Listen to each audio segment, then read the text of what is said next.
Fala galera, tá começando mais um PQI, porque invisto em uma empresa específica aqui no canal do Stock Pickers. Pela primeira vez vocês estão me vendo apresentar esse programa. Se você acompanhou o podcast da última quinta-feira, você sabe que o Lucas Colas está de férias, por isso estou aqui hoje então na condução para trazer no detalhe um case extremamente interessante que eu descobri no Radar, o programa que a gente faz na hora do almoço no canal do Infomoney na semana passada.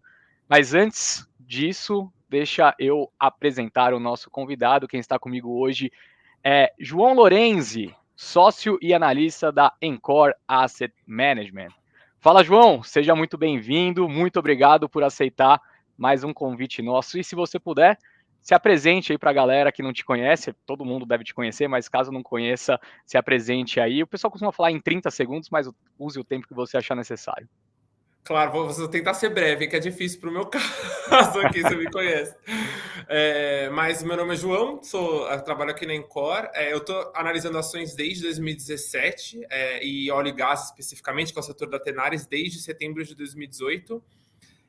E Tenaris é um case que eu até vou contar a história depois quando a gente começar a conversar, mas eu cubro desde setembro de 2018. Eu acho que é a primeira vez que eu estou muito animado com um investimento. E assim, é até engraçado o Henrique ter falado que foi na semana passada que ele descobriu o case, porque eu acho que eu falei até para minha mãe desse case. Eu acho que os meus amigos não me aguentam mais, meus amigos que investem, eu falando dessa empresa.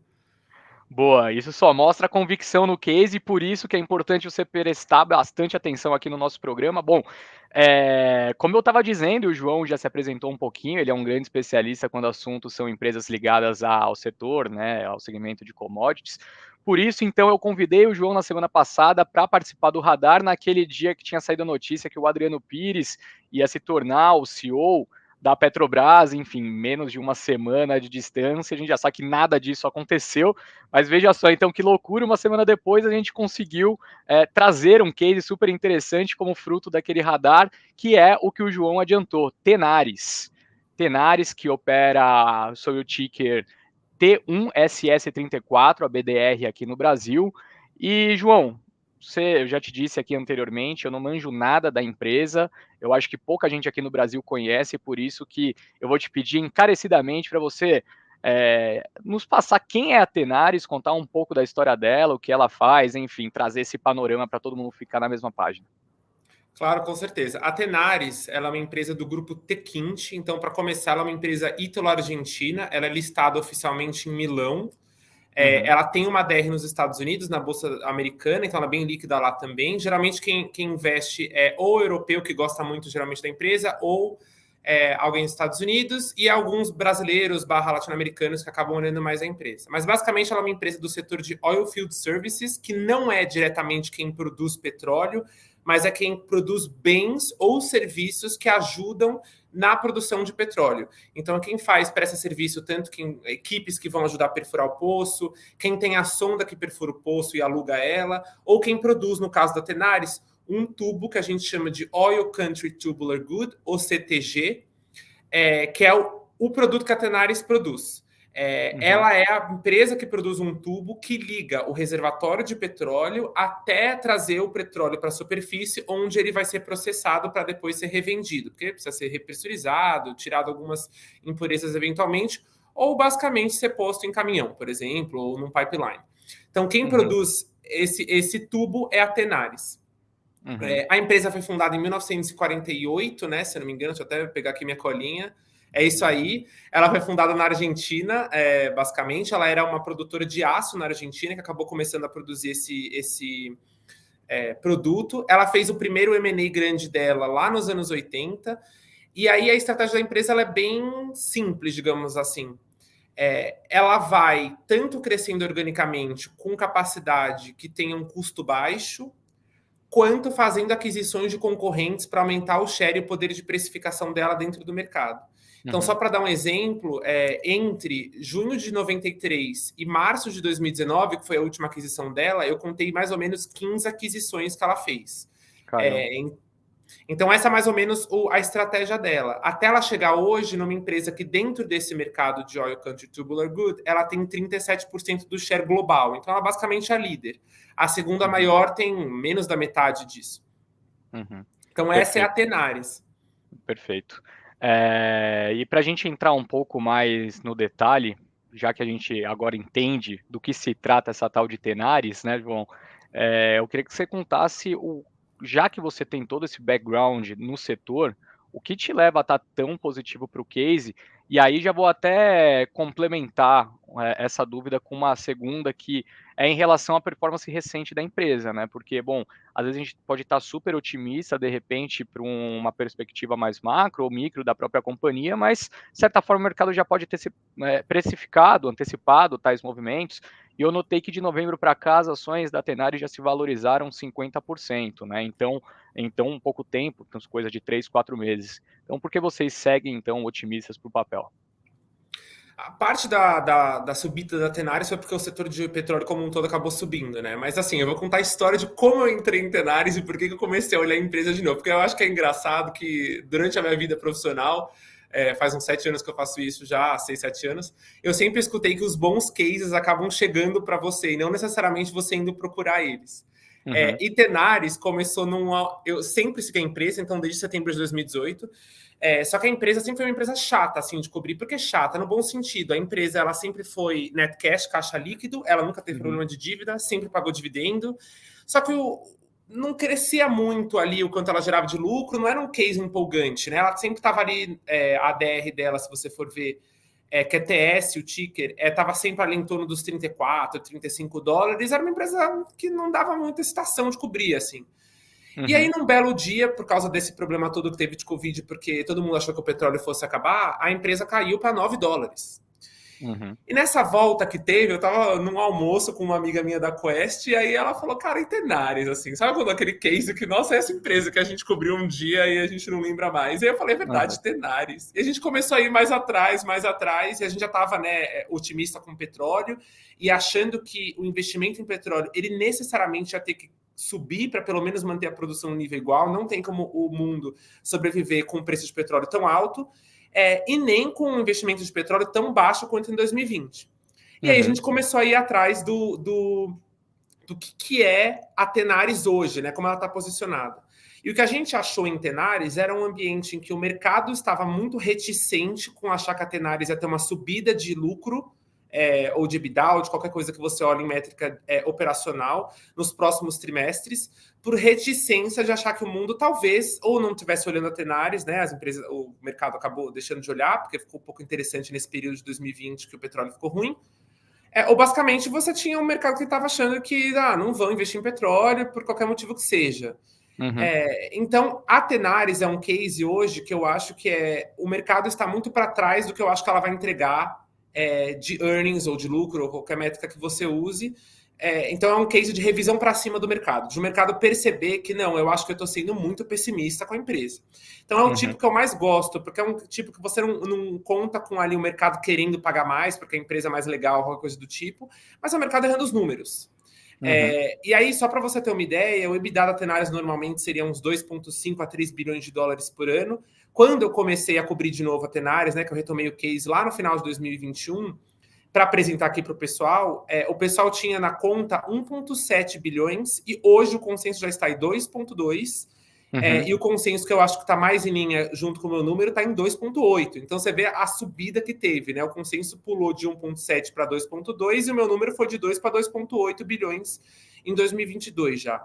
Então esse é o Uhum. case. Ela está surpreendendo para cima o quanto ela vai gerar de lucro barra EBITDA, né? Que é a métrica que a gente usa, EBITDA. Uhum. Esse é o case da Tenaris, né? E aí o que aconteceu nesse meio tempo é que ela pegou um pouco a carona com a galera de óleo, para subir esse 50% que você falou, e ao mesmo tempo ela pegou carona com essa história de você revisar o quanto ela vai gerar de EBITDA para cima. Uhum. E o meu ponto hoje é que eu acho que essa história de revisar para cima não acabou. Uhum. Eu acho que ela vai continuar. Por quê, né? E por que é o case de Tenaris que justifica ela continuar com essa revisão para cima? O produto dela é um produto que ele está em falta no mercado americano. O principal mercado ali, 50% do volume dela vem dos Estados Unidos, o resto vem global. Hoje um pouco mais vem dos Estados Unidos, porque é um mercado onde está aquecido o investimento em petróleo. Então, primeira coisa, quando falam que o investimento em petróleo ele não está aumentando, é mais ou menos verdade. Se você for ver as empresas privadas nos Estados Unidos, eles estão aumentando sim o investimento em petróleo, tanto que a produção de petróleo dos Estados Unidos tem previsão de aumentar bem em 2023. Então, é uma verdade parcial. Eles não estão investindo tanto quanto poderiam, principalmente as empresas públicas, ou seja, quando eu digo pública, abertas em bolsa, que ali tem uma preocupação com ESG maior e com dar dividendo para os acionistas, que preferem dividendo do que elas ficarem investindo em produção. Mas eles estão investindo. E tem um ponto em Tenaris que era assim, a gente entrou num ponto do ciclo, lá em novembro, foi a primeira vez que eu investi. O pior momento da empresa foi em junho de 2021, se você for ver o quanto ela teve ali de margem implícita. Quando eu apresentei em novembro, foi basicamente assim, cara, qual é a chance de o mundo não aumentar nem um pouquinho o investimento em petróleo no ano que vem? E a chance que eu vi era muito baixa, porque para você ter uma ideia, nos Estados Unidos, o depletion, ou seja, o quanto cai a produção no ano seguinte, quando você começou, se for o poço esse ano, no ano seguinte a tendência é que o seu poço produza de 50% a 70% a menos. Então, ou você fica investindo ou não funciona. Como ninguém investiu em 2020, necessariamente, pelo menos em 2021, teria que ter um aumento relevante em 2022 também. Então, o case era, olha, eu acho que pior que isso não fica, e se a gente está convencido que petróleo tem que ter investimento, Tenaris é o cavalo para se estar. E aí é por isso que a gente entrou em Tenaris. Bem legal, ficou super claro. E você chegou a citar um pouquinho sobre essa exposição ao mercado norte-americano, né? Eu queria entender um pouco melhor da Tenaris a questão de concorrência. Como que ela está posicionada, qual que é o share dela, enfim, tem alguma outra empresa que pode fazer frente? E uma segunda dúvida, a gente está vendo, eu confesso que eu não sei como que é produzido, como esses tubos são produzidos, qual que é a matéria-prima utilizada, mas a gente está vendo o aço disparando, né, o minério de ferro patamar elevado, enfim. Como que está também a margem, então, da empresa, dado esse contexto? Boa pergunta, ótima pergunta, na verdade. Bom, basicamente, em relação à concorrência, essa tática que a Tenaris historicamente teve de adquirir pessoas no mercado, a última aquisição dela foi do maior concorrente que ela tinha nos Estados Unidos, que se chama IPSCO. Ela fez essa aquisição, ela anunciou em março de 19 e só foi aprovado no começo de 2020. Ou seja, quando o mercado, né, o CAD dos Estados Unidos finalmente aprovou, foi logo que teve o problema do Covid. Então ela nunca sentiu o benefício dessa aquisição. Então é como se a empresa tivesse posicionada para se beneficiar disso depois, quando voltasse a demanda. Mas basicamente, hoje o mercado é 37% globalmente da Tenaris, que é o player mais eficiente. O segundo maior é uma russa, que se chama TMK, com 17%. E o terceiro maior é outro cara com 17%, que é a Valurec. E aí, depois disso, já cai para 7%. Aí o Steel tem uma parte do mercado americano. Mas assim, a Tenaris de longe é quem faz o preço, quem tem ali a capacidade marginal para colocar no mercado e quem tem o maior share para poder ali manipular, digamos assim, via volume, o que ela quer ver no mercado. Então, a empresa é líder, basicamente. É o que deixa ela numa posição confortável, porque ela é eficiente, historicamente ela foi mais eficiente que os outros. Só para vocês terem uma noção, em 2020, quando teve o pior momento possível dela de demanda, que o mercado estava rodando ali em 2,4 milhões de toneladas, e normalmente era 6, então você vê que o mercado caiu para menos da metade. Ela continuou caixa líquido, ela nunca se endividou, então ela consegue apertar o cinto, e ela tem poder de mercado para quando o mercado voltar. Então ela se beneficia ali nas duas pontas. Então, basicamente é isso. E aí, essa é a pergunta, que eu acho que é a pergunta-chave, né? Vamos lá, a gente está falando de rentabilidade do EBITDA ser posto para cima. A parte de volume, então, quanto de tubos ela vende, a gente já entendeu, né? O mercado tem crescido. O pior momento foi 2,4 milhões de toneladas, hoje está rodando em 3,6 mais ou menos, mas tem muito para andar para voltar lá naquele nível pré-crise de 2019, de mais ou menos 5,8, 6. Então, dá para andar muito ainda. Mas e a rentabilidade, né? Então, o que a gente está falando de margem aqui? O volume está crescendo e a margem. Para o tipo de produto que ela produz, a principal coisa que ela usa é sucata. Então, ela pega sucata, principalmente do mercado americano, e aí e no resto do mundo também, bota num forno e acaba produzindo algo que a gente chama de billet. É como se fosse um aço longo, não acabado, e aí ela bota numa máquina que faz com que fique no formato do tubo dela de exploração de petróleo mesmo, e aí vire o OCTG. O produto dela, como ele usa sucata, ele não tem tanto problema com o custo de aço dos Estados Unidos, global, né, ficar maior, porque os concorrentes dela, parte da concorrência dela, Ela não faz isso com sucata. Ele compra o aço, aí ele dobra num formato de tubo e tenta vender no mesmo preço que ela. Então, o que acontece? Ela também se beneficiou do fato de ela usar sucata, ao invés de ter que comprar o aço semi-acabado, alguma coisa do tipo, de alguém, e aí ela tem que fazer. Então, o que aconteceu? Esse cara, que era concorrente dela, sai do mercado e ela rouba o share quando o mercado está voltando, que é agora.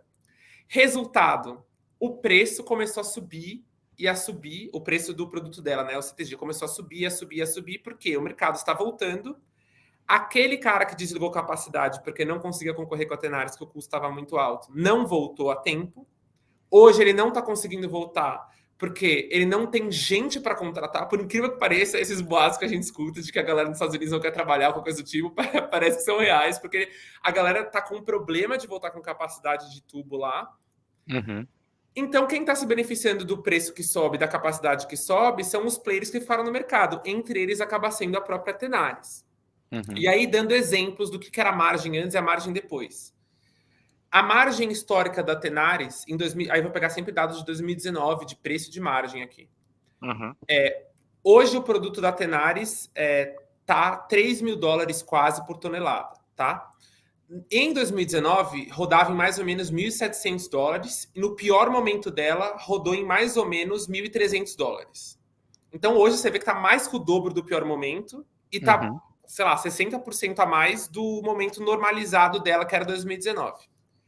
Aí você vê margem, né? O que interessa é margem, né? Que você tem que tirar o quanto ela tem de custo de sucata. A margem implícita dela, bruta, se você tirar o custo de sucata, ela normalmente em 2019 era mais ou menos $1.400, $1.500. No pior momento foi para $1.000 e hoje ela tá $2.500. Então, assim, tudo indica que a margem tá muito alta. E aí você me pergunta, putz, mas agora vai cair, não vai? Eu acho difícil cair a margem. Porque o mercado, a demanda está crescendo muito, o concorrente não está conseguindo voltar, e mais importante do que isso, ela tem um mercado que, como o cara não está conseguindo voltar, a demanda está voltando, tá todo mundo falando que está aceitando mais preço porque simplesmente não tem de onde tirar tubo, está faltando tubo. E quem lá está posicionada para produzir tubo? A Tenaris e os segundos concorrentes dela, que são uma russa e a Valurec. E aí você entrou num ponto crucial, porque se o segundo colocado nesse ranking é uma empresa russa e a gente está no meio de um conflito entre Rússia e Ucrânia, seria loucura a gente pensar que seria até um potencial de impacto positivo para a própria Tenaris. E eu queria saber também, além desse fator, né, da segunda então maior empresa dessa produção de tubos ser russo, o fato de como o conflito como um todo está impactando também a empresa. Não, cara, outra boa pergunta. Assim, quando eu vou falar que eu já estava construtivo com o Tenaris, é só dando a linha do tempo, né? A gente falou lá daquele almoço que eu falei com a minha amiga da Quest lá no final do ano passado. Tentei apresentar aqui para o pessoal, só que aqui a gente tem um processo, na Encore, um processo muito bem delimitado de apresentação de case. A gente não gosta de entrar em nenhum case, ainda mais do ponto de vista micro, como é o caso de Tenaris, sem entender muito bem o que a empresa faz, ainda mais uma empresa que o pessoal aqui não conhecia. Então, assim, até eu fazer o documento, a apresentação, levou um certo tempo, chamei todo mundo para um comitê, apresentei em novembro aqui, e a gente ficou observando a empresa, obviamente. Naquela época, não tinha guerra da Rússia, não tinha nenhum... Assim, achava que o risco era muito baixo, e eu já estava construtivo. Só que a segunda maior produtora é russa. E o que acontece? O mercado americano, que é o que está crescendo, que é o principal, ele é 50% de importados. Então, o que acontece? Quando o importado sai do mercado, 50% do mercado está pressionado porque 17% do global é russo. Sim. Então é como se do mercado tivesse desaparecido ou ficado difícil de comprar uma boa parte do volume. Pelo menos 8% do volume ali, se você pegar que 50% é importado e 17% desse volume global é russo, você está falando de no mínimo 8% do volume. Tá difícil. Você não consegue mais conseguir. Então, sumiu 8% da oferta num período em que, tipo, a demanda tá aumentando. Sim. Então, basicamente, a gente tá num período que deu uma nova força aos preços do produto final dela.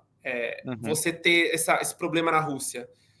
E aí, por outro lado, para ajudar a situação também, Ela não tem tanta exposição, quase nenhuma, na verdade, à Rússia, né, para vender o produto dela. O principal mercado dela acaba sendo americano. O mercado internacional ainda está um pouco devagar, né? Então ele deve retomar mais no final de 2022, começo de 2023. Uhum. E o que você tem ali para ajudar é que a Rússia, além de exportar o tubo direto, ela exportava a Rússia e a Ucrânia o aço que era usado para fazer o tubo da concorrente. Então a concorrente, quando estava tentando respirar para voltar para o mercado que o preço tinha subido, tomou uma porrada porque aí o preço de aço da matéria-prima dela aumentou. Então, ao Entendi. mesmo tempo que o tubo ficou mais caro, o concorrente dela ficou com uma margem mais apertada. Então, Uhum. foi meio que uma ajuda dupla ali para ela, Uhum. para a Tenaris em si. Então, eu acho que ela até nesse cenário, ela até acaba se dando bem. Porque Uhum. aí tem o efeito indireto, claro, do preço do petróleo está mais alto, a galera vê que tem que investir mais em petróleo, e aí é suportar um pouco esse case de aumento de produção de petróleo e de investimento em petróleo de um ano contra outro. E aí, só para Super acabar essa claro. parte Sim. que aconteceu da Rússia, o preço da Tenaris parecia que tinha chegado, do CTG, parecia que tinha chegado num pico ali em fevereiro. Ele retomou a subida. Então, ele tinha subido 4, 3, depois 1% no mês contra mês. Aí, nesse último mês, ele subiu 7. Então, parece que ele Caramba. retomou. E para você ter uma noção, desde o começo desse ciclo, do pior momento, o preço já subiu 131% e no ano contra ano subiu 85%. Então, assim, são números assustadores, mas que parecem coisas que aconteceram com outras commodities, né? O aço plano no Brasil subiu mais de 100%, o aço longo também. Então, parece que a Uhum. commodity da Tenaris foi uma retardatária. Então, como se a gente estivesse Entendi. pegando um case retardatário aqui. Pô, muito interessante mesmo, João. Só para a gente passar rapidamente também nas questões financeiras da empresa, você já disse algumas vezes que ela é net cash, que volta e meia ela adquire alguma outra companhia, enfim. É, tem algum tipo de risco quando você olha para os números financeiros, mesmo com todo esse contexto que você já trouxe, ou não? Às vezes também não, né? A gente tem algumas empresas que são exemplo disso. Olha, em termos de balanço, eu vejo um risco muito pequeno. Ela nunca passou aperto em balanço, mesmo em 2020. Acho que 2020 foi o teste de fogo para ela. Ela não ter passado aperto foi impressionante, assim, sinceramente. Eu acho que nos próximos trimestres ela vai aumentar o dividendo que ela paga, porque ela simplesmente não tem o que fazer com o Uhum, caixa. E assim, ela tem quem adquirir. Hoje ela está muito grande, né? Ela tem 37% do mercado. É difícil achar um player eficiente que ela consiga ter sinergia para justificar a aquisição. E no mercado uhum, americano ela não consegue mais adquirir ninguém, porque ela já tem mais de 30% do mercado e o CAD lá jamais deixaria. entendi. Então, do ponto de vista de balanço, eu não me preocupo. Quais são Uhum, os riscos do case, né? Primeira coisa, se o preço de petróleo cair, no curtíssimo prazo, ela vai sofrer junto com as ações de petróleo, tá? Não adianta achar que ela não vai cair junto com o setor inteiro, porque ela vai. Ela talvez caia menos. O que a gente viu ultimamente é que o preço de petróleo, quando voltou de 130 para 100, 100 e pouco, ela caiu, ela subiu, na verdade, ela ficou flat ali. Então, esse é um ponto, né? A gente tem que olhar isso. uhum, Segundo se você acha que o petróleo não vai ter investimento ano que vem, por qualquer motivo que seja, quer dizer que o volume da Tenaris não vai subir, o preço talvez caia, então você tem que estar fora. É que a gente não acha isso, a gente acha que no mínimo tem que subir. A gente está falando de uhum, investimento de delta de 25% esse ano e 10 a 15% ano que vem, tá? Sequencial. E o terceiro risco é uma coisa específica da Tenaris, que eu não vejo isso como um risco absoluto para os números, mas é uma coisa que pode gerar barulho no curto prazo, mais perto de maio. A uhum, US Steel, que é a concorrente da Tenaris, ela está movendo um caso de antidumping contra a Tenaris e outros importados da Rússia, da Argentina e do México. E a estratégia da Tenaris é em produzir mais barato na Argentina e no México, passar para os Estados Unidos e finalizar o produto lá. Se uhum, esse case passar para antidumping, provavelmente o governo americano vai botar cotas de importação e aí parte da margem da Tenaris vai embora porque ela vai perder essa eficiência. Aí você uhum. pensa, putz, ruim, né? Acabou o case. Bom, primeiro eu acho que não, porque o consenso está muito para trás do número de EBITDA que eu acho que deveria ter. E segundo, que vai ser até uma oportunidade de compra, na minha opinião, porque o preço dos Estados Unidos, se impedirem importação, aí ferrou de vez. Aí vai ter que explodir esse preço desse produto. E aí é óbvio que vai passar para a Tenaris, porque ela tem a fábrica nos Estados Unidos. Ela só importa da Argentina e do México, é mais barato, mas ela consegue produzir lá. Entendi, entendi. Perfeito.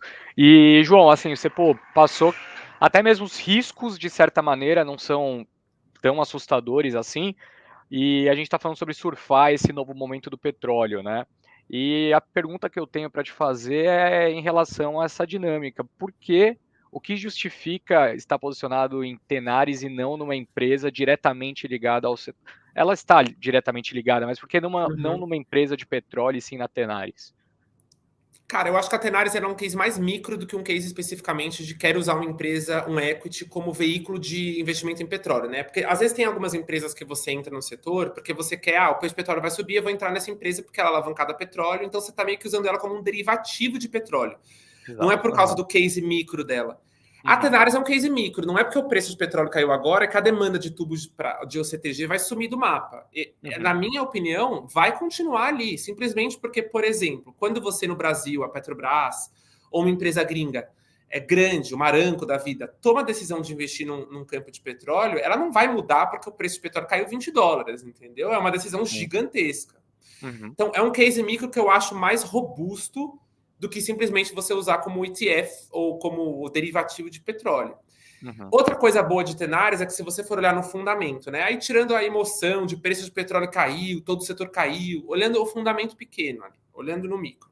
Se o preço de petróleo ficar alto, mesmo que o investimento não suba muito, historicamente o spread, né, a margem da Tenaris andou com o petróleo.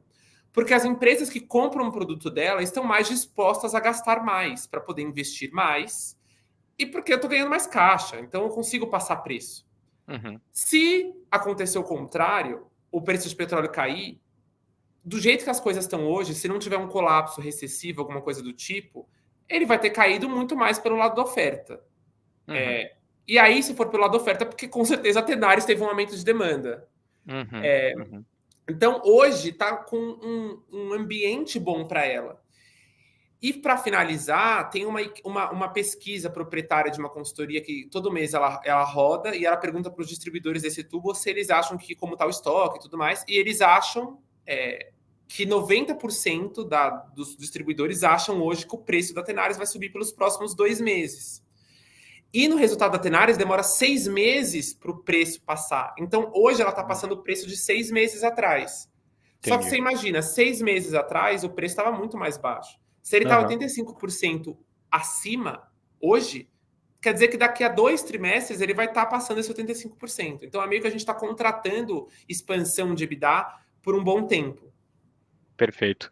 Bom, João, a gente já está quase dando tempo aqui limite. Eu gostaria de fazer uma última pergunta, que é em relação a um outro risco que eu lembrei, né? Que, enfim, normalmente empresas de óleo e gás costumam ser alvos, né? E a gente sabe que ESG é uma pauta super em alta nos Estados Unidos, no Brasil um pouco menos, mas também virou assunto bastante recentemente, né? Enfim, eu queria saber se de alguma certa perspectiva há algum tipo de risco, né, tendo em vista essa sigla e também o fato, né, eu vi recentemente que um grande banco gringo incluiu até a Tenaris ali em lista ESG, enfim, então qual que é a sua visão para a empresa, né, tendo como contraponto esse fato que tem gringos olhando para a companhia como um case até interessante nesse ponto de vista ESG?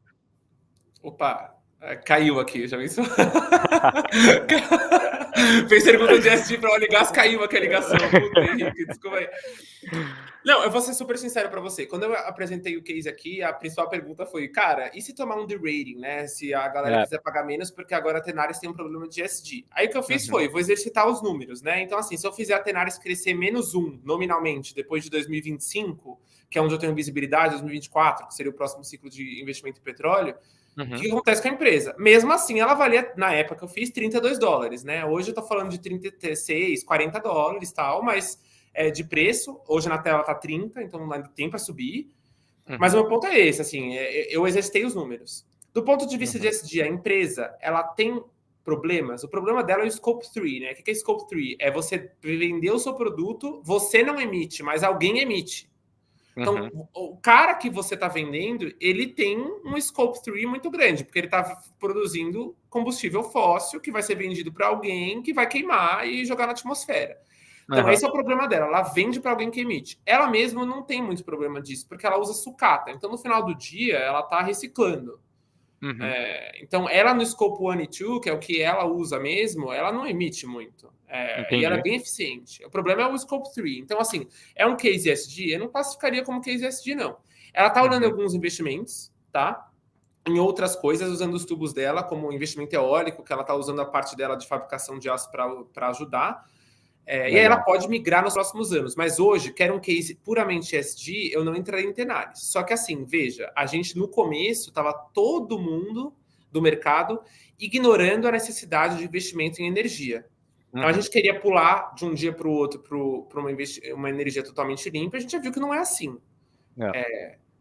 Tá? Mesmo que você tenha um certo de-rating da Tenaris, que costumava tradear, né, tá num múltiplo ali, EV/EBITDA de umas 9, 10 vezes, mesmo que ela caia para 7, a empresa ainda está barata.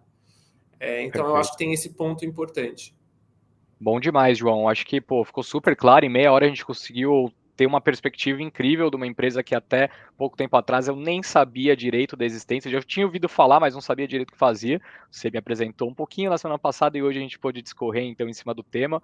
Gostaria de agradecer mais uma vez a sua presença. Você é sempre muito bem-vindo aqui no Stock Pickers, seja aqui, seja no podcast, em qualquer lugar. Até ter o próximo barulho, né? Vamos esperar o que é o próximo. Daqui a pouco aparece. Que o Pires não aceitou, agora eu quero só ver o que vai acontecer. É isso aí. Eu tô querendo saber também. Eu e o mercado inteiro, né? Mas vamos ver, vamos esperar. Boa, fechado. Então é isso, pessoal. João Lorenzi, sócio e analista da Encore, veio aqui explicar para a gente um pouquinho mais de Tenaris. Semana que vem nós voltamos com mais Coffee Stocks aqui, o PQI, e trazendo algum outro case, dessa vez mais doméstico, para que a gente consiga então introduzir profundamente. E se você gostou desse vídeo, não se esqueça, deixa o seu like, se inscreva no nosso canal e envie também esse vídeo para os seus amigos, pessoal do seu grupo que vocês falam sobre ações, oportunidades. Não deixe de mandar esse vídeo. T1SS34 é o ticker, então, se você quiser comprar a empresa na B3, ou então você pode também a comprar via Encore. Valeu, até mais, pessoal. Tchau, tchau. Falou, pessoal.